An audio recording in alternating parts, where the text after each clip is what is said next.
there's a couple of things that I'm kind of thinking about from that presentation.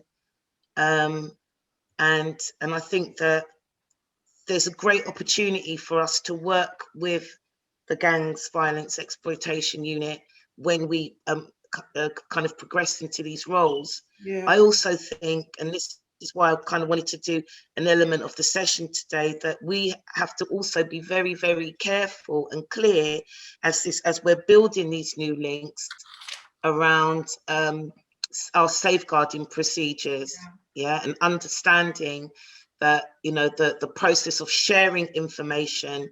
What would that mean for parent carer champions? What does that mean for parent carers?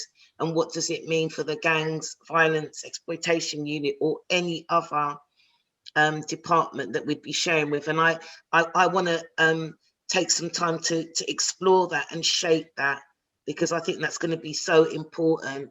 Clearly, there's a direct link with the work that we can do with the Gangs Violence Exploitation Unit. Yes. Any thoughts on what I've just said? Yeah, I totally agree with you. And it's something that we do need to review. We need to think about very carefully because of the safeguarding aspect with this. Exactly. That presentation from Kiran was really powerful.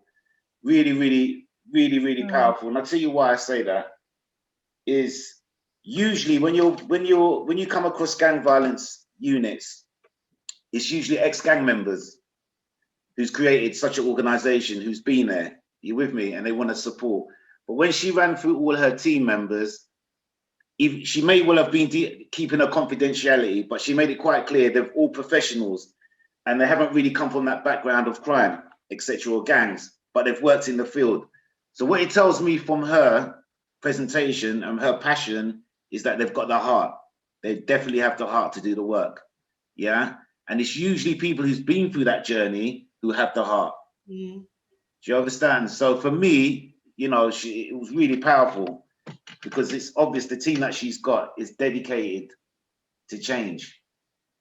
You know what, Des, that's a really important point, because on the other flip side of that, they could be seen as, well, what do they know? Exactly. Do you understand? Exactly. The way that what you've just said is so powerful.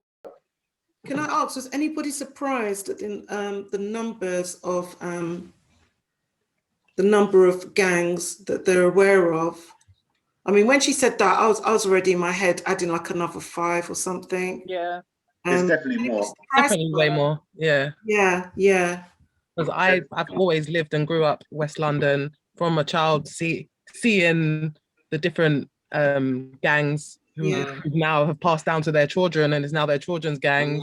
Yeah. And then there's a big, it's much vaster than I think they even realize when it comes to the gang thing. Definitely.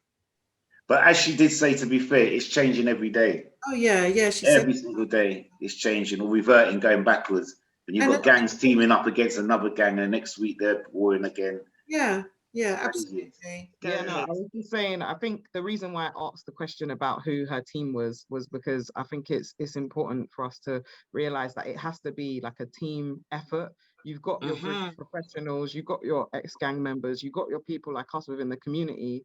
And I think it's important for us to realize that we can't all just try run off with our idea. And that's why I was kind of suggesting, like, it is important for us to work with them because, like you said, they've got their specialities, but how can they really connect with the community if you're not from the community? It's very hard to gain that trust. And that's kind of where I guess we would come in. But I know that because a lot of the time you're all bidding for the same funding, you know what I mean? So it's like, okay, well, we're going to try and get in there with our unit, but it's a collective, and that should be the main aim, is just making sure that the job gets done as a group. Yeah.